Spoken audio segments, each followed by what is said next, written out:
and Mr. Buscaino. So let's get started. Mr. Clerk, we're going to move on to item 5 because I know Mr. O'Farrell has to get going. So can you read that item into the record, please? Item number 5 is a motion from Council Members O'Farrell and Martinez relative to the actions needed to sell, transfer any interest the city might have in an unimproved 6-foot wide walkway in Council District 13. Okay. Mr. O'Farrell, did you want to? Oh, just real briefly, I know we have City Attorney's Office who will report, I think, on this transaction. But just real quickly, this is an antiquated walkway that was used by literally a watchman from a century ago on city property that is now a school, and we want to enable them to make various improvements. It's a walkway from a street to it literally is a walkway to nowhere, this antiquated easement. So we want to convey the property to the school for school purposes. So with that, we can get the report from City Attorney's Office. Good afternoon, Laura Cadigan-Hurd from the City Attorney's Office. I'm joined with Dave Roberts from General Services Division. I came into this transaction somewhat in the middle. So in terms of background on the actual property, I would defer to Dave and his title officer. But my understanding was there was an impasse in terms of coming to a determination as to ownership of the property. City may have had an easement, city may have had fee interest, but based on the fact that the parcel in question was dedicated in the 1800s and the granting language was somewhat ambiguous, make a long story short, it was unclear what our interest was. When presented with this conundrum, I advised that one option we could move forward with would be to sell the property to this property owner, but using a deed in which we didn't make any representation as to what our actual ownership interest was. So it would be up to them at a future date to determine exactly what, if anything, we gave them. And that's kind of where we are now. So that would be the transaction that you are considering today. Thank you. Well said. There you Thank go. you.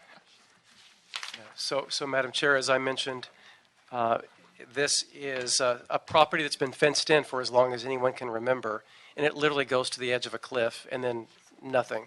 So perhaps in the late 1800s there was a hill there, and it was a trail used by someone associated with the city back then, and the city we believe owns the underlying fee, but there's not even documentation that necessarily supports that. So we want to convey this for school purposes, for the enrichment of the students that go there, and that's the reason that is before you today. Okay. Are there any other questions, members? Seeing none, Mr. O'Farrell, would you like to move? I move that we approve the item. Thank you. Second by Mr. Buscaino. I have 2 cards on this item. Thank you very much. Herman, on item 5, you have a minute. And Dr. Zuzu, is this your joke, or did you fill this out for someone else? Madam, are you Spindler. insulting me by saying I'm joking? Sit down, and your minute's about to start. Okay, so it's called Wilkes versus Number Los 5. Angeles. Barden versus Is the Sacramento. clock starting? Sit down and start your time now. Barden Oh, I'm versus gonna- Sacramento. It doesn't say that because... Don't challenge me. I'm calling your name, so sit down and start your time. Well, then- Mr. Clerk, please start this minute. Thank you. So, as you heard, Willits versus Los Angeles, Barden versus Sacramento, you cannot deny public access. Programmatic access is your responsibility to fix the fucking sidewalks and infrastructure of our streets so we can safely manipulate from one end to the other, and the same lousy bullshit business you've done for us all.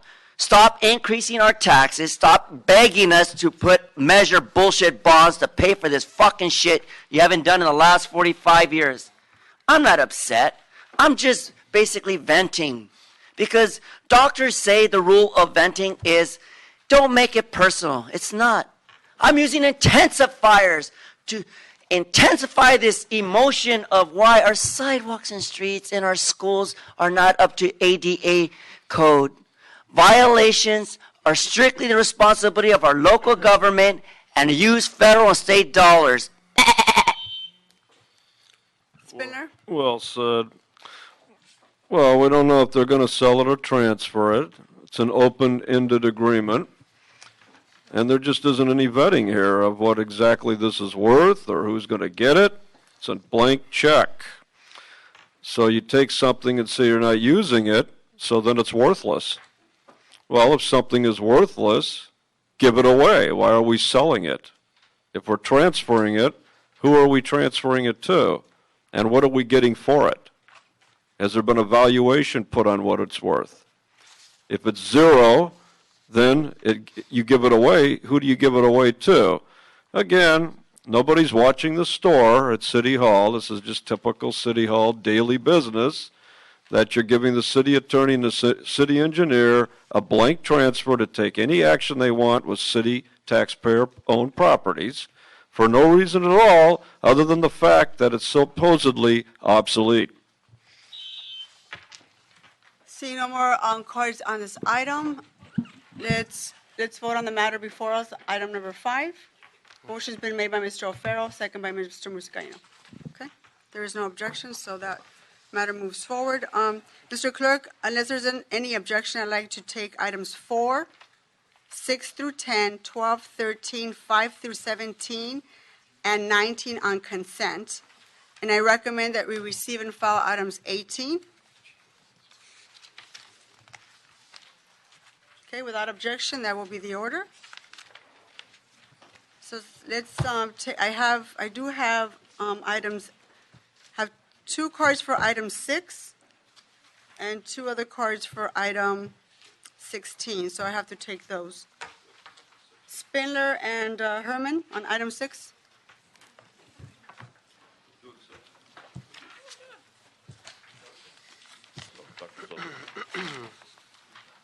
Ready.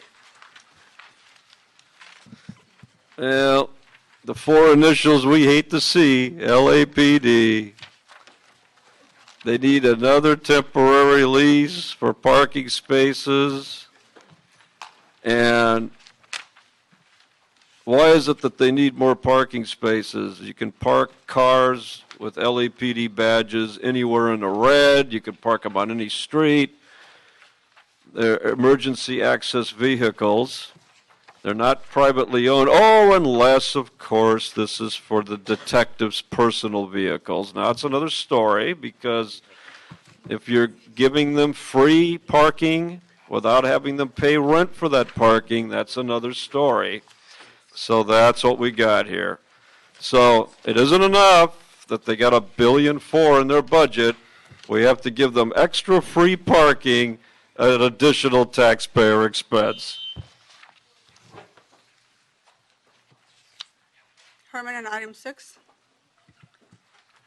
Item 6, O'Farrell and Mr. Bum Jose Huizar, regarding the negotiation to execute a temporary lease for New Life Vision Church. So do police really need parking? They use their badge to park anywhere they want. Walk around City Hall, they're parked in red. My mother's disabled and she can't even park in the red because I have to wheelbarrow her 2 blocks to get to City Hall or any activity. Another violation of ADA for programs, service, and activities. And we, the public, don't benefit. Non-disabled and the disabled, and more so those who are here as tourists, you have no dignity, City of Los Angeles. Willits versus Los Angeles, Barden, Fox, Sacramento. Herman and Spinner, you pulled cards for 16. Are you speaking on the item?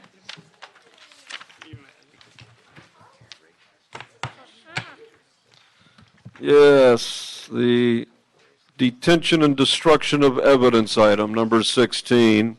You have to do it because the grand jury's coming in, so you have to destroy everything and call it obsolete documents and records. But you always keep it on a thumb drive. So remember, when you're dealing with the city and you're dealing with city business, always destroy the originals, but keep the copies on a thumb drive in a safe deposit box, preferably out of state. So when it comes time for your contract, you have the necessary blackmail to get your stuff done. And that's all this is going to be. Boxes and boxes of destroyed documents. But don't worry, when they destroy them, they're in there with the thumb drive scanning the good shit to keep it for a later day. You can never stop that from happening. So now that we're talking about destroying evidence, isn't that a part of the report regarding DWP? When Tom LeBon destroyed all his files and didn't allow Mr. David Rue to observe and find information to his district? Bye, Mr. Alfaro. We don't need you here. We have enough of a quorum. Please stay on topic. Or I'm So gonna- the various divisions by the city attorney is to have transparency. So you hear today that not only did DWP, the douchebags, hide evidence by destroying it, thank you, but also we're hearing about other important city business that belongs to you, the rate holders, the stakeholders, and all of you here for the shady, shaky business of Chicago, LA now. Let's stop the criminal corruption, the abuse and fraud brought by you, David Salzberg, Zuma Dog. Okay, that concludes all the cards under consent items, Mr. Clerk. Let's move on to item number 1. Can we read that into the record? Item number 1 is a motion from Councilmembers Martinez, O'Farrell, and Bonin relative to an overview on update on the outreach strategy and mailing efforts for the city's changes to the minimum wage. Okay, Mr. Remo, are you here? He's making his way. I also want to make a note that we've been joined by Mr. Buscaino, Mr. Kokorin, and Mr. Rue. Good afternoon, sir. Afternoon, Madam Chair, council members. John Reamer, Bureau of Contract Administration. Thank you for this opportunity to come and share with you what we've been doing as a city family over the past several months in preparation for the Raise the Wage in Los Angeles, the minimum wage increase. And once again, you are allowing us to come and just share and give you an update. We appreciate the opportunity. Here with me in the audience are members of our Public Administration Office and the Bureau of Contract Administration. Many know that July 1st, 2016, the minimum wage in the city of Los Angeles, as under ordinance, will be established at $10.50 an hour. What I've provided for you is an overview of many of the things that we've been doing in attempt to prepare for what will take place. We were commissioned by council to serve as a designated administrative agency, tasked with not only administering the ordinance with respect to minimum wage, but also addressing wage theft through our Office of Wage Standards. Our approach has been, and the strategy has been focusing on informing our community, both the employer and the employees, establishing an intake process for when complaints do come in as it relates to feeling that individuals have not been compensated properly, initiating the investigation if we believe one is warranted based on reviewing and assessing what we received through the complaint, and then the implementation of the ordinance as penned. To do that, we've spent a lot of time establishing our infrastructure, if you will. We've been working with other agencies that have been doing this for some time, the California Bureau of Field Enforcement for the Division of Labor Standards, the state of California, the San Francisco City and County Office of Labor Standards Enforcement, and Seattle, just to understand what's been going on and establish a good, healthy relationship with them, one that we will continue into the future. We've also been working hand in glove, if you will, with the Office of the City Attorney, making sure that as we go through the ordinance, we are understanding it properly so that we can communicate to those who will be impacted by it in a way that they will be able to understand what they are expected to do as well as what they're expected to receive. We were staffed, if you will, through the budget process for this current fiscal year with 5 positions. And in doing that, the funding allowed us to start filling those positions right around September, October. Again, first and foremost, ours was to put in place a solid infrastructure so that we could communicate. We couldn't go as fast as we wanted to because we were still in the process of vetting and understanding the ordinance, making sure that we fully knew what was expected and what the council wanted to take place. We've been partnering with business agencies, groups, community groups. As I have in the handout that I've given you, and I don't want to read it word for word, we developed posters, FAQs, frequently asked questions in many languages. We established a hotline, a 1-844-WAGES-LA, an email, and also a standalone website, wagesla.lacity.org. That it's up and running right now. I'm a little biased, but I think it's quite impressive. It translates the ordinance into many different languages. We have on there posters. We have, again, frequently asked questions, and attempt to just make sure we get as much information out as we can. We have established a community-based contractual services where we issued an RFQ, and we had 12 respondents that we were able to enter into contracts with. We're still working on rules and regulations, given the fact that as of last month, we just established some amendments to the ordinance and included a category, the paid sick leave component, and forms and complaints, intake items that we need to allow this to work smoothly. I've given you a timeline that you have for your review that speaks to what we've been doing since June of 2015 all the way up through this year that I don't want to belabor you going through. There are a couple of items, however, that I will focus on with respect to outreach, because that is why you asked me to come here. When we first looked at how we could communicate this message, in the current fiscal year that we're in, we received 5 positions and $200,000 for outreach. We wanted to do mailers. We worked with the General Services Department. We found out that was going to be too expensive. With the number of businesses that we identified based on discussions with the Office of Finance, it was going to run in the neighborhood of $400,000. That was not going to work for us. So what we did do in partnership with them is they put on their website a notification that the minimum wage would be coming. I did not give you a copy in your handout, but I just have a picture of it right here. It's on their website. It speaks to the fact that the City of Los Angeles has a new minimum wage. That has been up since, I want to say, October of last year. Roughly 254,000 online renewals have taken place.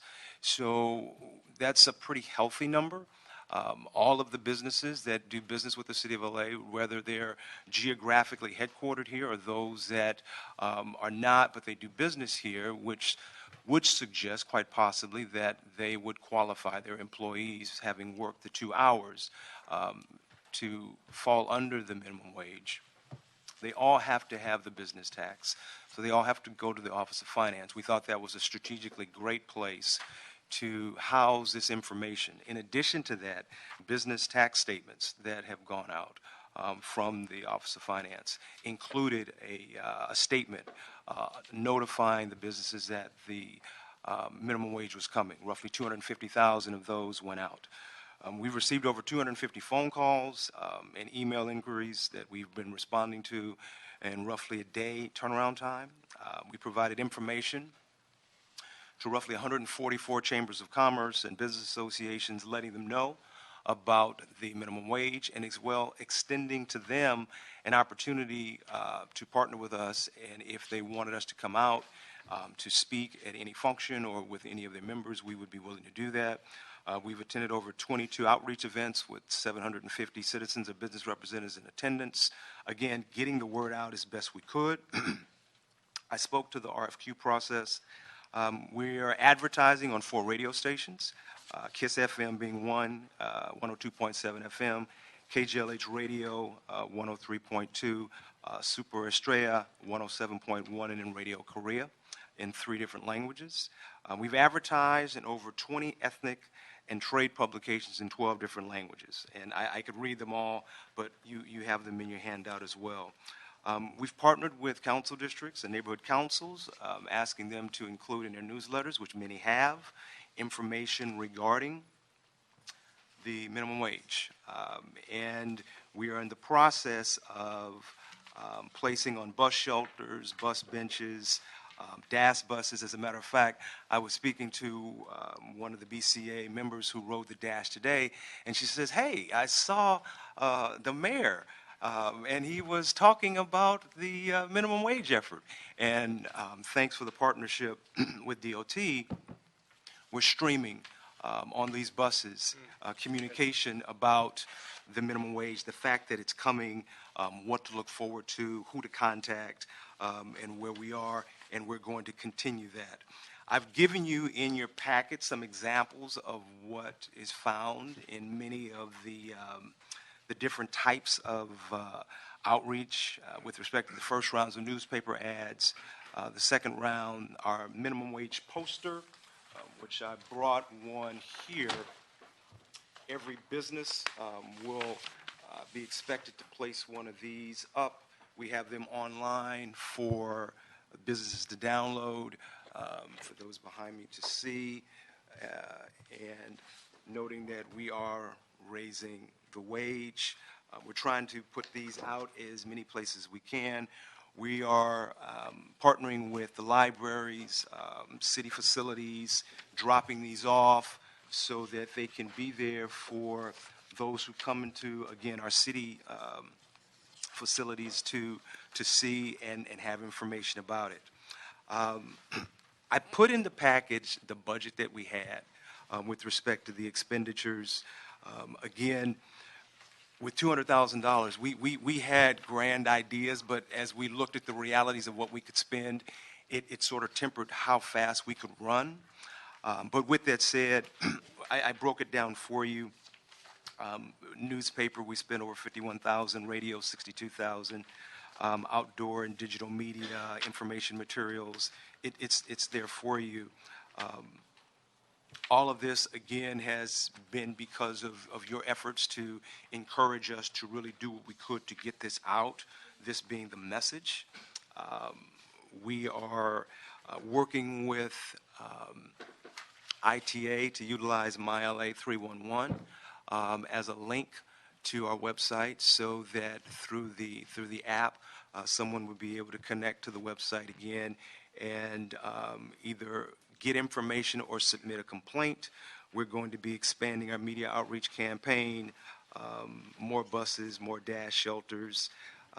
We're continuing to work on the rules and regs as we incorporate into it the sick time benefits, or the paid sick leave rather, and continuing for this month to attend outreach events for businesses. So that's what we've been up to. All right, members, do you have anyone have any questions? Mr. Kokorin, did you have a question? Yeah, is anybody from finance here?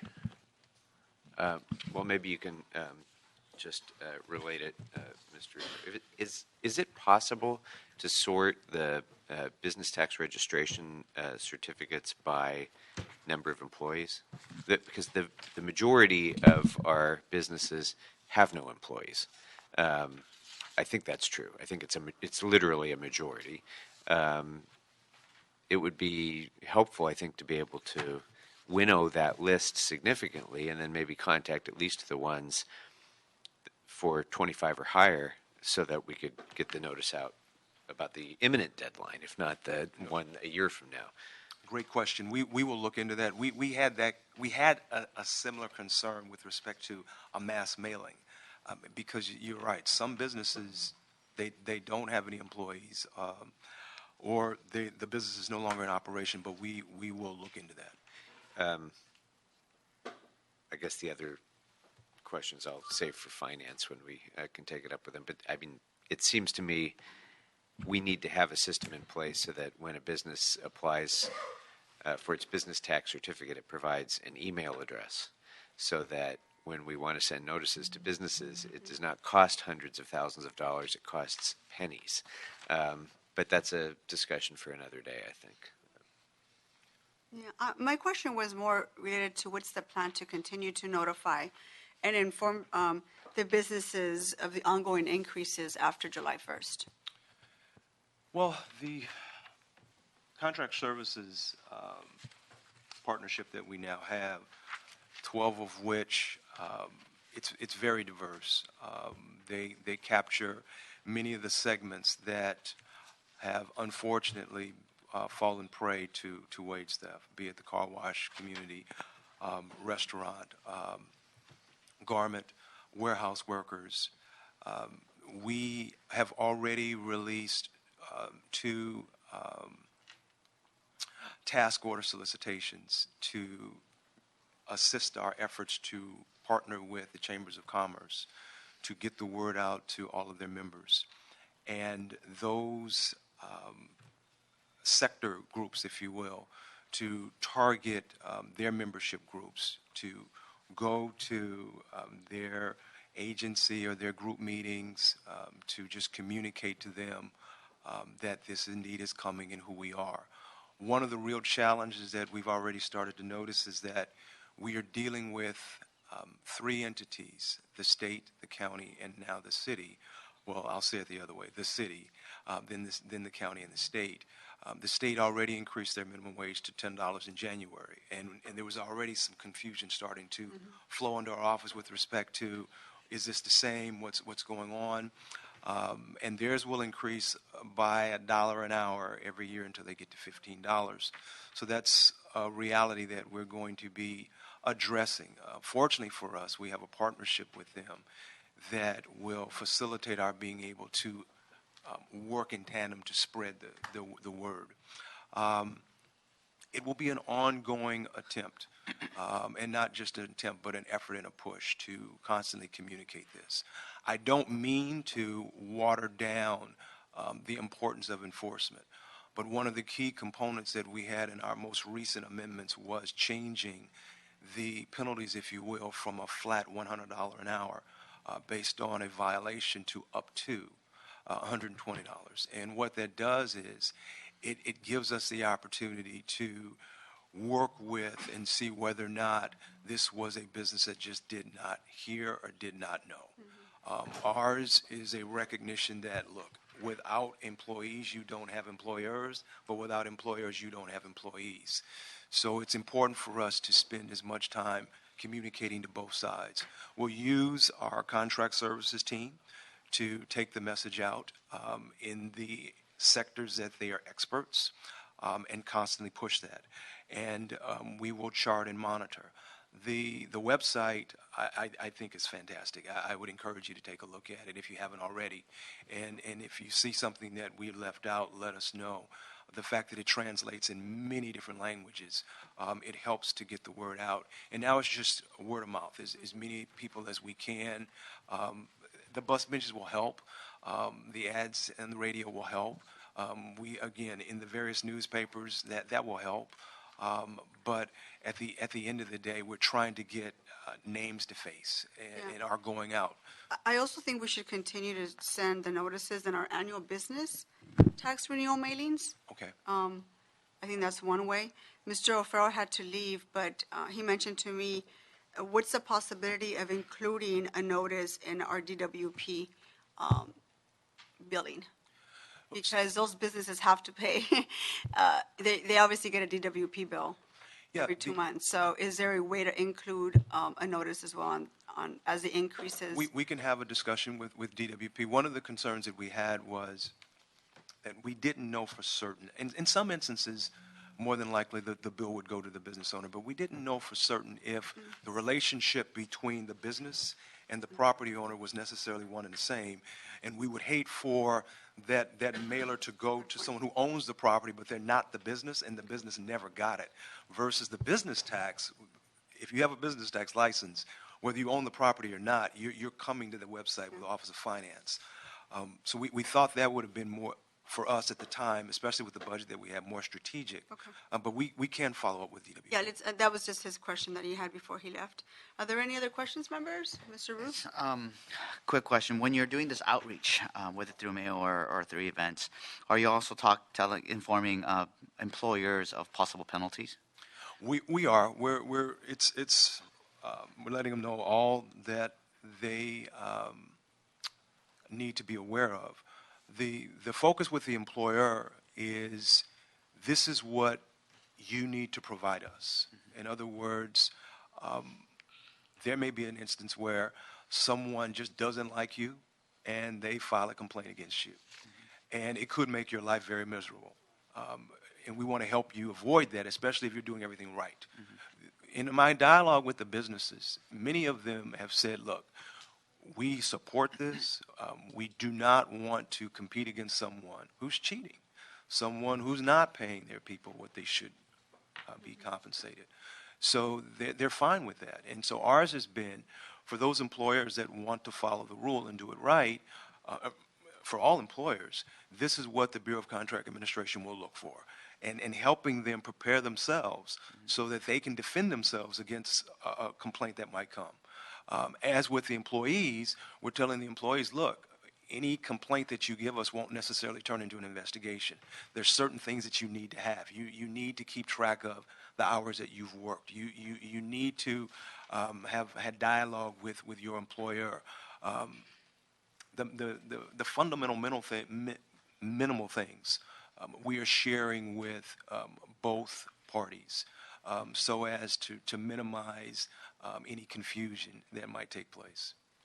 So come July 1st, if an employer is not abiding by the 1050 rule, what is the penalty, and what is the, how aggressively are you going to, is there a warning, is there an enforcement, what's the enforcement look like?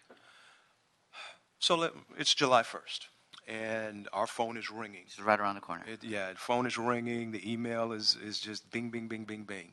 And we're pulling in the complaints. We're going to vet them. We're going to see whether or not there's any merit to the complaint. The ordinance does not preclude someone from anonymously sending something to us. We're going to prioritize based on a face. If you come in, you will go to the top of the list. So it's not necessarily going to be first in, first complaint in, first complaint responded to. And then we're going to take a look at the complaint as a basis of, with respect to what is the complaint. I did not get the sick time. I did not receive the wage that I should have. And see, first of all, is it correct? I mean, the wage that you thought you should receive, are you receiving that? Who do you work for? Is this a small business? Is this a nonprofit that's been given a deferral? I mean, we're going to go through that, and as we go through our checkbox, if we find out that it's not a small business, they're not a nonprofit. This person said they're only getting paid $10 an hour. The business is in the city of Los Angeles, and if it's not, this person did work more than 2 hours. We have a checklist in place that will go down all the things, the minimal things that one should have to warrant the investigation. Then we go to the employer, letting the employer know that we have this complaint. We need to see, do you have a poster? That's part of the ordinance, to have the wage posted. We'd like to take a look at your check stubs and how have you been paying your employees? Are you aware of the ordinance? And see whether or not this violation was something that was egregious or I just did not know. Mm-hmm. The up to, we have criteria that we will use to identify how badly was this violation. They may not have known. We're talking the first day. Okay, so the first day, some have asked the question, City of Los Angeles, are you going to go back? No, we do not go back. So we're not going to retroactively look back. So if they come the first day, they're not making $10.50 an hour. They come around 3 o'clock and they've worked 6 hours, then they should have already been getting $10 an hour. It's 50 cents an hour times 6. Mm-hmm. That's it. We will go to an employer and say, you really should be paying this. Here's the penalty. Restitute the employee, and that one's done. And it would be nice if they were all that easy, but they probably won't be. But that's the approach we will take. So the outreach campaign, how much, is there an end date for the outreach? No, or the gonna outreach continue? will continue. Great. One of the reasons why it will continue is because we have a tiered a wage, in that we start at $10.50 and we're going to continue to elevate for the 5 years. And then for the first year, as the councilwoman alluded to, the small businesses, they have a deferral. Mm-hmm. And I want to be clear here, they have a deferral from the city of Los Angeles, not the state of California, for that first year. And then the following year, 2017, they will start at 1050. So we'll be monitoring 2 wages for 5 years, as with the nonprofits. So we will constantly be watching and communicating and educating. There will be new businesses that start. So they will need to know that when they come into Los Angeles, it's not the state of California minimum wage, it's the city of Los Angeles minimum wage. So the information or outreach campaign will continue until we hit our ceiling at 15. Okay. Madam Chair, were you planning to keep the motion? No, I'm going to move it, but I have to take 2 more comment cards. Okay. Oh, so they're not going to come back, report back? You're not going to ask for them? Oh, okay. it's part of my motion. Oh, because I was going to ask, when you do your motion, maybe we could ask for, in the first month, what kind of calls, enforcement calls they got. Well, I actually have Oh, 3 okay. months, just to give us a little bit more of a cushion. Great. Most certainly. Okay, so I have to take 2 cards, but I appreciate that, Mr. Kokorian. Can I ask one more Sure. question?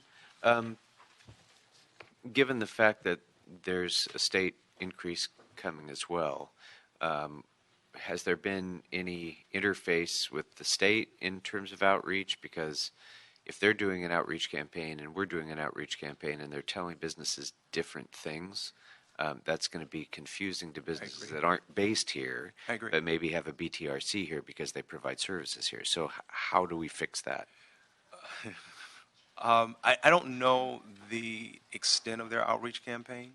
I've had dialogue with the county. They have a similar challenge in that they don't have paid sick leave, but their wage will mirror ours. The good thing is that we have a healthy relationship. We've been doing ride-alongs with the state. We've had several discussions with them. We can add this to that discussion because I would imagine their campaign is going to take the whole state. And I don't know that, but we will ask that question. Are they going to communicate that exemption to others, that for the city of Los Angeles it will be higher? So your compliance with our number does not guarantee you complying with the city of LA. That's a great point, and we will cover that. Thank you. Thank you, Ms. Rigmer. I have 2 comment cards. Herman and Spindler.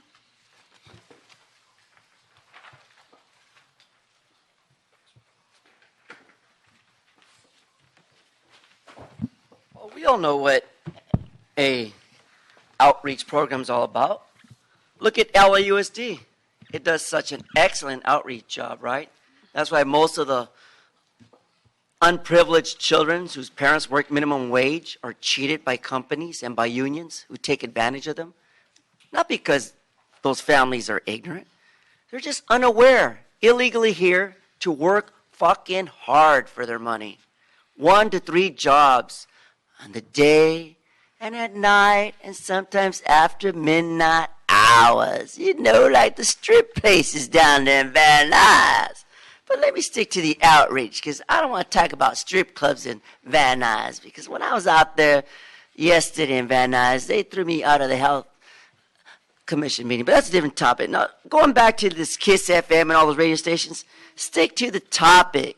Advertise, and outreach to us poverty pimps. One thing you need to do is amend this where city comes out, immigration does this, the employer has a right to request 72 hours on a document check.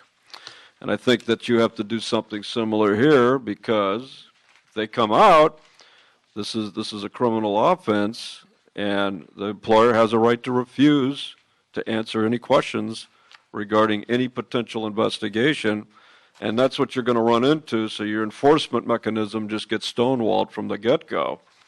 But if you have the city inspectors come out, you should give the businesses a chance within 72 hours to come back and prepare the documentation, and the city should outline what it is that they want to see, such as the chart hanging with these requirements, because most businesses are never going to know that you need to post a wage chart.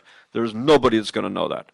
And that is just a pitfall. It's a guarantee. It's going to be a violation per se, and a death to businesses.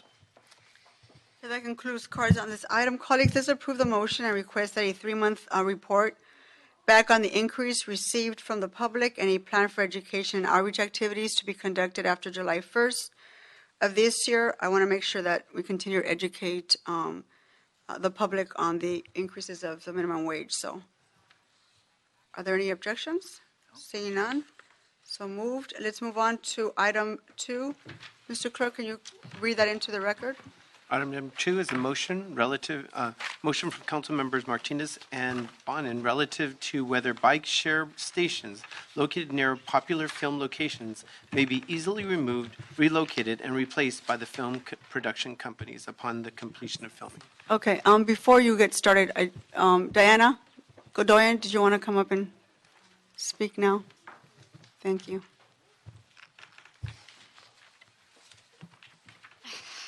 Good afternoon, Diana Godoyan, Office of Councilmember Jose Huizar. So obviously, our office is very excited about bike share. It's a really important addition to bridge the, the first and last mile gap in public transportation. And this new program is exactly what the city needs if we are to be forward thinking and a leading example to the rest of the country and how to support multimodal transportation. With that being said, obviously we are very sensitive to the restraints in regards to filming. Just a couple concerns that we would like addressed in the report back. Not concerns, but in order to preserve the integrity of the bike share program as the first and last mile program would be just ensuring how many bike share stations can be removed at a time. Is there some sort of, if one is removed and there isn't another station within another 2 blocks, is it sufficient? Is that going to be too long of a ride for someone who is trying to get from point A to point B? It's just to keep in mind that it's important to maintain connectivity throughout this. The whole point of the program is to have stations that are close to each other. So just addressing those would be our concerns. So thank you. Thank you. So now we'll hear from the department. And thank you, by the way, for working so quickly to address this. I really appreciate it. So, you want to start? Marcel Porras, LADOT, Chief Sustainability Officer.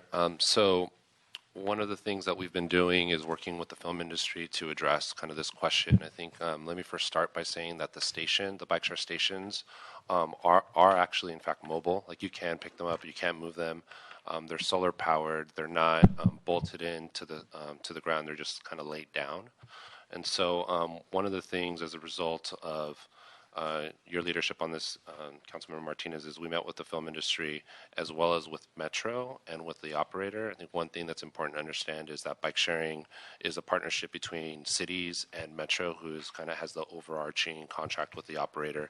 And so after meeting with Metro and the operator, we've come back and shared with the industry kind of 3 different options for addressing the impact of bike share stations specifically.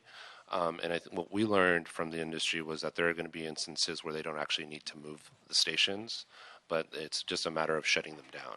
And then even within that, it's a question about shutting them down and then also looking at removing the bikes from the location as well. So after working with them and working with our operator, we kind of came up with a draft set of price options ranging from around approximately $500 to having the station shut down and bicycles stored on site with staff supervision. Option 2 would be approximately a little over $900, shutting down the station and removing the bicycles from the location and storing them in the warehouse. And then option 3, which I think is the most costly, is approximately $4,800 to shut down the station, remove it, and then bring it back at the conclusion.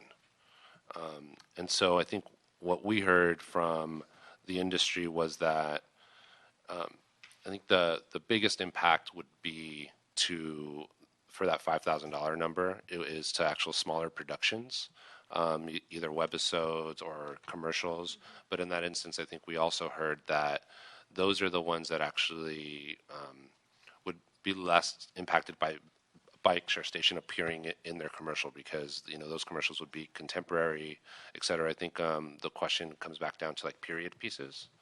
And so we learned a lot, in terms of that dialogue. But this is a 2-year pilot, and so we're going to be monitoring really closely in terms of how many times the stations are actually shut down versus how many times they're actually moved. So, Did you have something to add? That was great. Rubina, I'm Rubina Gazarian, Transportation Planning Associate, working on the bike share program. And I think that summed it up right. So my question was about the locations. Have they been finalized? And did you give any consideration to the high-profile film locations, for example, on Main or 4th Street, which are highly utilized for filming? right. And so there was an outreach process that utilized kind of an online tool to crowdsource station locations. That was one of the ways that we looked at station siting. It also was informed by specifics around density, so like from a technical feasibility analysis, where they would go. In addition, one of the things that we've come back and done since hearing from the film industry is looking at what are the opportunities to actually move them away from Main and Spring. Because what we've heard from the industry is that those are Main and Spring between like 2nd and 9th are some of the high, filming corridors for them. And what we've looked at is that those around the corner locations. So if we're looking at 3rd, 4th, 5th, those are kind of the east-west corridors for the city that have peak hour parking restrictions. And are kind of like your access to the 110, your access to Alameda and to the 101. And so those locations, we technically can't actually site them there without a change in peak hour parking restrictions. And so you mentioned 3 different options. Is this a menu that you're going to be able to offer a film crew, or are you going to determine which of the 3 makes more sense with the industry? Yeah, it's just a menu of services? It's a menu of services. So correct. $500 will pretty much shut it down and have someone there kind of keeping guard? Correct. The second option would shut it down and then store it in a warehouse. And the third bikes, option right. would be just to shut it down and take it where? Not to the warehouse, but No, shut it down so completely? option 2 would be to remove the bicycles, but leave the I see. station there. Option 3 would be to remove the station and bicycles. Is there a way to hide or cover the actual stations? There How can isn't. physically, There isn't something currently that we have, but we can definitely look at that. and in terms of the amount of time you need to give someone notice, I know the film production works around 72 hours, and so how long do you need to be able to Right. figure out which menu of services fits there? Yeah, so we looked at that question and working with our operator gave us a 7-day advance period, but knowing that there were going to be these instances where there needed to be a quick turnaround, the operator came back with a 25% penalty, anything less than 7 days. And I also want to reiterate that we made it really clear to the operator that we didn't want to make this any type of profit center for the operation, that it was simply costs. Members, do you have any questions? Anything to add? Any other concerns?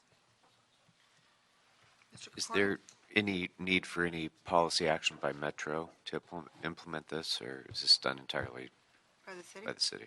It's done with this. To implement these price points? Well, the program, since Metro is partnering in the Right. bike share program, and this is going to entail shutting down stations of that program, is there any need for Metro to take any action? I'd have to get back to you on that. I know we've been working on this in conjunction with Metro, and one of the key items for this was also Metro and LADOT jointly agreeing to suspend some of the service metrics that are required of the operator, because they may be, so for example, they may be borrowing from their existing staff that is supposed to be responding to other issues, and then they have to staff up to do this, for example. And so there's an agreement between LADOT and Metro staff that that this would be the pricing options, and that we'd be agreeing to suspend those types of service metrics. I don't know whether or not that needs to go back to the board for any type of action. But you're going to look into it? Yeah. Mr. Wu, did you have a question? Just a quick question. So these 3 options that you're providing, so none of them is selected. You guys are studying all of these. No, it's not that we're studying them. These are the options There are that. different options. Yeah, these are the 3 options that we've identified in conjunction with trying to meet the needs of the film industry, right? So I think one of the things that we heard back from them is, what if we just shut it down and leave the bikes there? Or what if we just move the bikes down? So that informed us developing the options. When we worked with the operator gave us like a spreadsheet with 200 line items, and we got them to just make it simple, look at the three options and the three prices, and looking at the things that we thought were important for the film industry. And again, I think this is going to be an evolving conversation due to the fact that it's a pilot. And, I think it's important to note that we don't want, if we find that there is a station that is heavily impacted, it doesn't, it's not good for the system. And so we're going to have incentive to look at relocating that station. Okay, well, this motion basically arose from the fact that as much as we want to promote bike sharing program, and I certainly do, but we're also trying to lure back an industry that's very important to our city, which is the film industry. And so we just need to work hand in hand to make sure we're not hurting one over the other. So that was the only intent. So I appreciate the department turning this around so quickly. And members, if there aren't any more questions, I'd like to move approval of the motion with a request to report back with an update on how the department and the film community have addressed these issues, especially as they arise regarding the filming and the bike sharing stations after the first year of the pilot program. Okay? Thank you. If there are no objections, so let's move this item forward. Thank you very much again. Appreciate you being here. Okay, so we're moving item 3 without objection. Mr. Clerk, I'm sorry, item 2 without objection. Mr. Clerk, can we read item 3 into the record? Item number 3 is a report from the City Administrative Officer relative to the evaluation, disposition, and development of affordable housing opportunity sites, and this has also been referred to the Homelessness and Poverty Committee and the Housing Committee. Very well. Good afternoon. Good afternoon. I'm Yolanda Chavez with the CAO's office. I'm joined by Jacqueline Wagner, also with the CAO's office. The report before you provides a number of amended recommendations by the Municipal Facilities Committee as they relate to Strategy 7D of the Comprehensive Homeless Strategy, which is basically the use of public land to develop affordable or permanent supportive housing, or I would say city-owned surplus land, which is what we're discussing today. It also relates to the $47 million that were in the homeless budget for fiscal year 2016-17, by which we would either sell surplus land to use these proceeds to develop affordable housing, or use the surplus land to actually put out for development. So today what we're asking you to approve are the amended recommendations by the MFC and allow us to issue an RFP, so that we would have a qualified list of developers for any property that we're going to be recommending be developed. We would, of course, come back along with the CLA to make recommendations on the 8 sites that we are currently analyzing. So we would come back in terms of recommendations on whether they should be developed, whether they should be sold, and of course, throughout the process, update you on where we are in all of those steps. I would also ask that you amend recommendation 3 so that we include, along with our colleagues at the CLA, that we include HSIT, or the Housing and Community Investment Department, or if we actually recommend that some of these sites be developed and enter into negotiations with developers, the housing agency should be involved from the beginning within that process. Finally, recommendation 1, going forward, if there are any additional surplus properties that City Council would like us to review for this process, that it be initiated through a council motion. So it would require a council motion for us to then move forward and analyze the property for either, again, redevelopment or for sale. And I'm sorry, I'm also joined by Josh Romer here on the left, also from the CAO's office. So with that, if you have any questions, we'll be happy to entertain those. Members, any questions on item 3? Yes? I have a few questions. How many sites are currently vacant, and what's the role that GSD is playing to ensure that these sites don't get turned into blight? Okay. So, gosh, unfortunately, there's a tremendous number of sites, actually, and a database was just created by GSD in collaboration with the mayor's office. So I cannot tell exactly how many there are. At this point, in terms of the sites we're analyzing, there are 8 sites that we're analyzing for this program. And so if you have the report, they're on page 3, but I don't have the answers to how many are vacant. So, do you know, Jackie? I'm with the CAO's office. No, I do not have an estimate. That would have to be answered by GSD. Of these sites, they're pretty much all vacant with the exception of the parking lots that are, some are still in operation. And at what point in the process are we determining whether it should be a long-term lease to a housing developer versus a sale to the developer for the property? So if you look on attachment A, which is the last page on the report, this gives you the process that we're going through in terms of analyzing the properties. Again, going forward in terms of the in step 1, the identification and initial review, we would add that any initiation of the review would require a council motion to start the process. But these are the steps that we go through. And so I'm going to have Jackie or Josh respond to your question as to at what point do we make that decision. But of course, we would come back with those recommendations. The decision on whether or not to go forward with whether to develop it or to sell would come back after we've done our due diligence.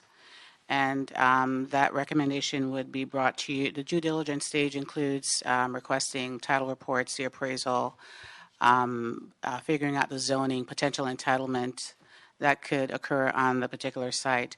Then we would make a recommendation, and it would come before council in step 4 under oversight and council approval. We, of course, will be going through the Municipal Facilities Committee as well as the various different council committees. And then you would have approval of the disposition, and then we would implement that. Once we do an RFB or an RFQ, this is assuming after we've gone through this initial process of setting up the pre-qualified list and or receiving the various different proposal ideas, then we would bring that back as well for you to determine. And have you begun the process of identifying new sites, or are we going to focus on getting these sites developed first? We are totally concentrating on the initial set of properties that are listed in the report, but we are anticipating that this is going to be a long-term, ongoing process. So we are currently looking at additional sites, and we'll be continuing to evaluate additional sites. So I should say that as part of, I think you remember that in the budget, there were some potential sites for housing development or sale, and there were others for storage or navigation centers. So for example... That was going to be my next question. Okay. So I just feel like we have a lot of competing priorities in developing housing members. And so what are we doing to ensure that the solicitation will focus on meeting the goals that we set forth in this year's budget? So we're going to focus... Everyone has their own set of priorities. Everybody wants to talk about developing housing, but... Right. So we're going to focus on the 8 properties because our first priority... Yes, the ones on the list, because our first priority is making the $47 million in the budget real, either through the sale of the land or through development of housing. And then going forward, a lot of members have provided additional sites. But again, going forward, we really would like that council motion so that everybody understands what's being reviewed. Okay, got it.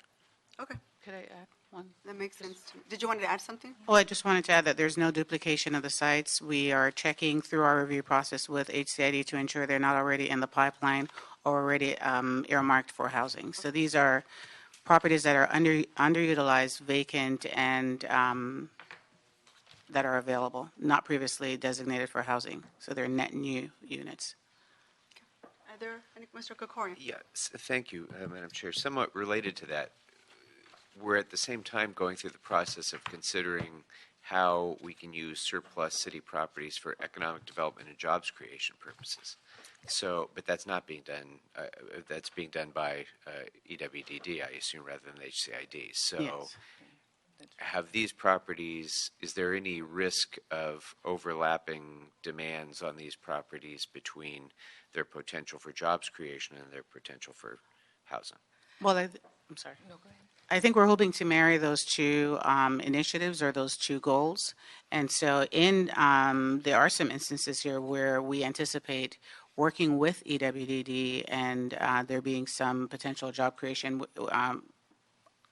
in some of these developments. So so part of our analysis is the best use for the site, right? And so if some of these may be best used for economic development, we will be working with EWDD. But in terms of, again, if you're asking whether these are being reviewed now by EWDD, the answer is no. We really have made sure that these sites, everyone understands, are going through the analysis first on the housing potential. And then, of course, if that's not the right use, then should they be sold so that the proceeds can go for affordable housing? Or third, if that's not the best use and we could get to those initial 47 million, right, are they best used for economic development? If that makes sense to you.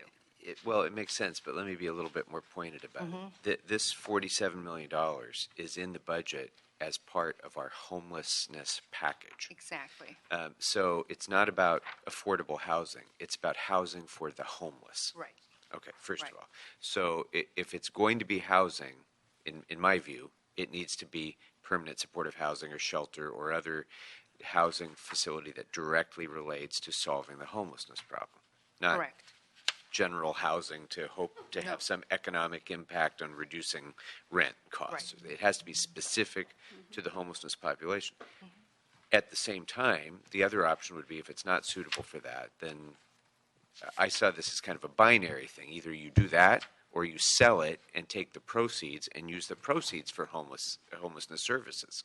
Correct. Right? Correct. And so, but if, say, we get to a point where we're beyond the 47 million, and then we would come back with recommendations on whether, if we get to, say, 70 million, not only in terms of sales, but developing the land, then we would come to the council with recommendations. Right. No, I get that. That maybe it'll be much more than that, and that would be great. But what I'm saying is that, for lack of a better word, appropriation has been part of the 130 million 38 million. for homelessness.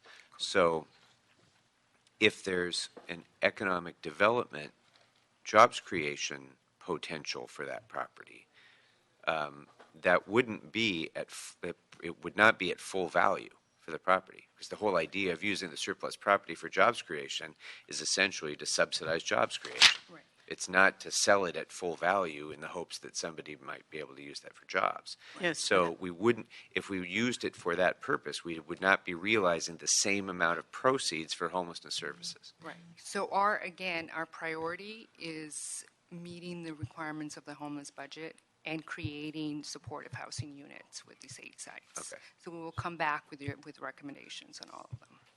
Okay. Okay. I guess to be continued. Is that- No, it makes sense. But inevitably, there's at least 2 directly conflicting goals. Right. At least 2, maybe more. But these feel- properties, maybe these properties are not suitable for any kind of economic development, jobs creation purposes that we talked about in my committee, for example.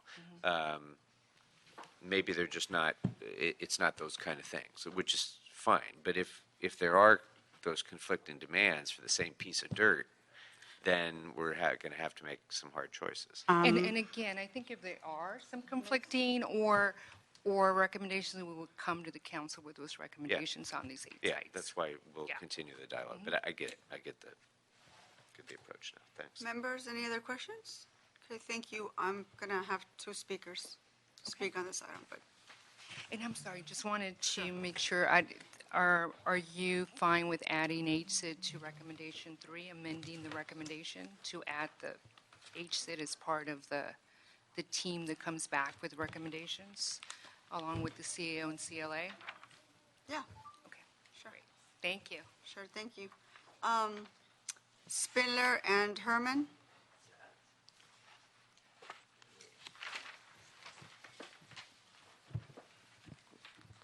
Well, I have to admit, I thought that the comments were pretty good, because should we sell it for $47 million or develop it? I think with the property market the way it is now, sell it. We're at the top right now. It's never going to be a better time than to sell it. Then they develop it, you get Quimby fees, you get property taxes, but earmark the property taxes that the city gets it back when they sell these properties in perpetuity for homelessness. And then you'd get another, you'd amortize this at 25 years, and you would double your investment at 25 years at collection of taxes too. But you have to get the county to agree to that. But it's a good point. I would say simple, sell it, quick, profitable, very profitable right now, and $47 million goes to homeless shelter. So if this is $47 million, why haven't you done anything with $47 million? Is it because it's state and federal dollars that is mandated specifically to be spent for homelessness? Why is Mr. Krikorian double dipping in state and federal programs? He's a budget man. He should know better than that. You could put motorhomes on these vacant lots and put homeless people off the street and give them the dignity of living in a box. Jack in the Box. And on top of that, focus goal on 8 lists, 8 sites? What the fuck's going on? You mean to tell me you niggers don't know what's up? There's a lot of vacant land. Get the budget man to do an audit. You need to do an audit on where and how this $47 million will only be spent on homeless people. And for 8 fucking years, I've been homeless, and I can't find a place to live in.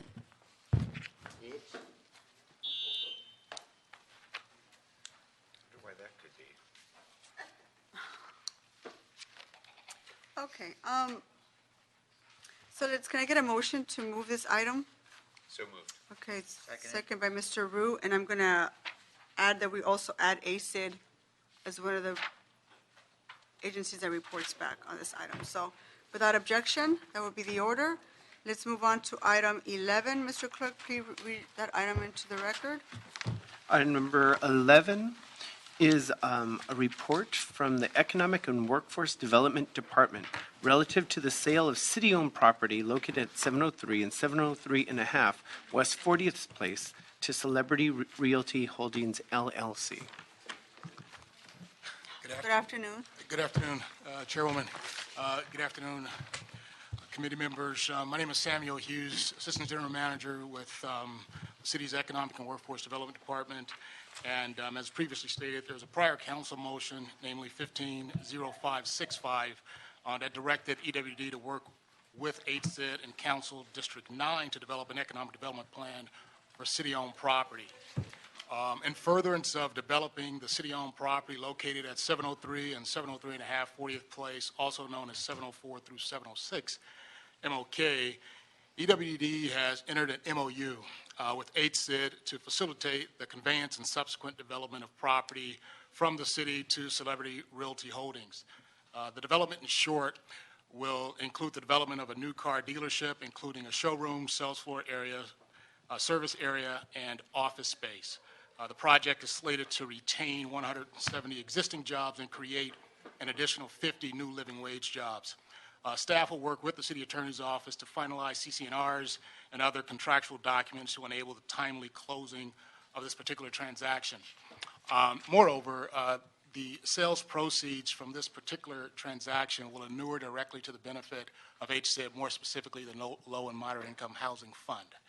And so the department believes this to be a great project, a catalytic project, certainly will enable the city to retain an existing a car dealership that's currently just north of the 10 freeway on the Honda car dealership, and keeping them in town will allow us to create an additional 50 net new jobs. Currently, this particular site is leased to a parking company for roughly $677 a month, or $8,100 a year. Within the transmittal that you have, there is a breakdown of potential benefit to the city. I think it far eclipses what we're currently getting. And so I'm here to answer any questions that the committee might have and be of assistance to the same. Is there anybody here from CD9? Did you want to speak on this item, or you're good? Don't need to speak, we're fully in support. Very well. Members, are there any questions?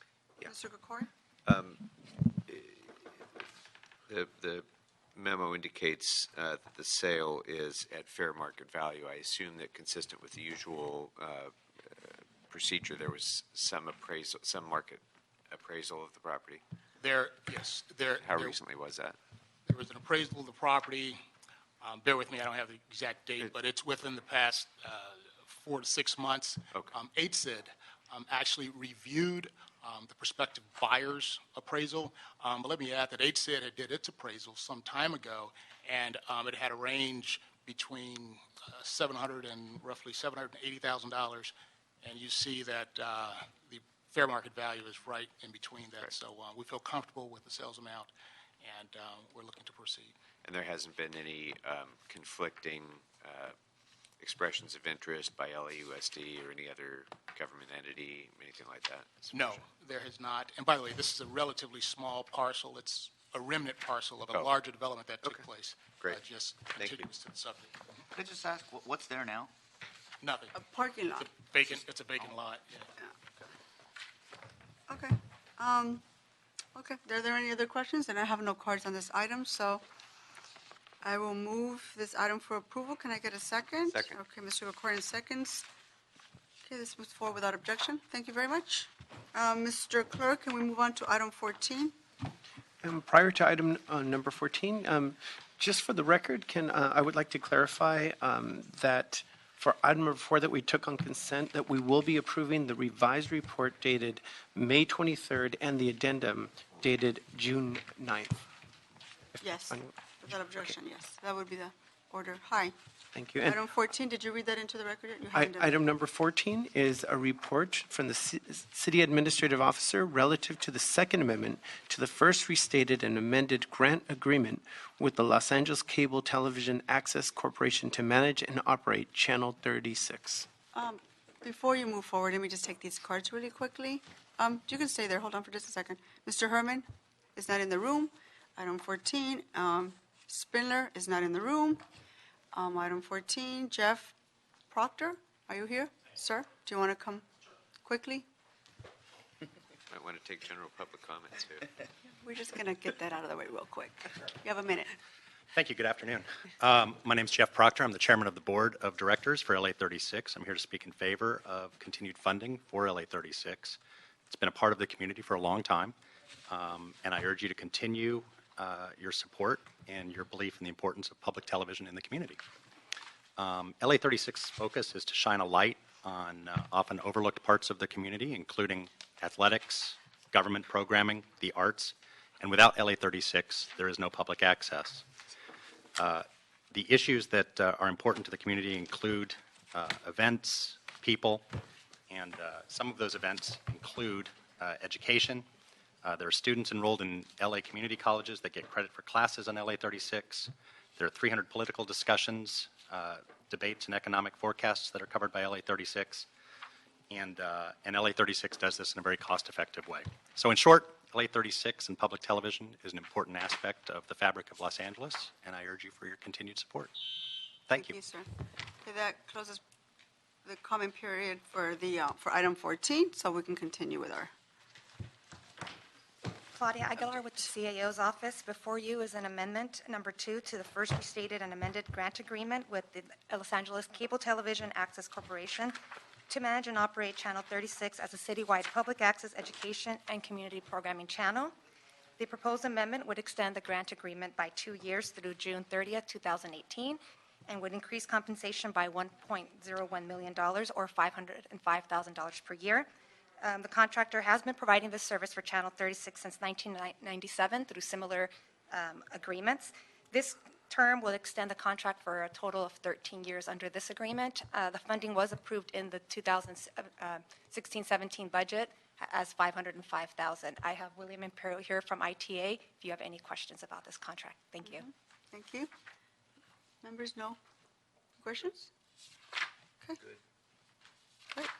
Okay, so let's move the CAO recommendations to authorize ITA to execute amendment number 2 with Los Angeles Cable Television Access Corporation until June 30th of 2018, and instruct ITA to report to the committee on the future plan to engage a competitive process to identify a contractor to operate Channel 36.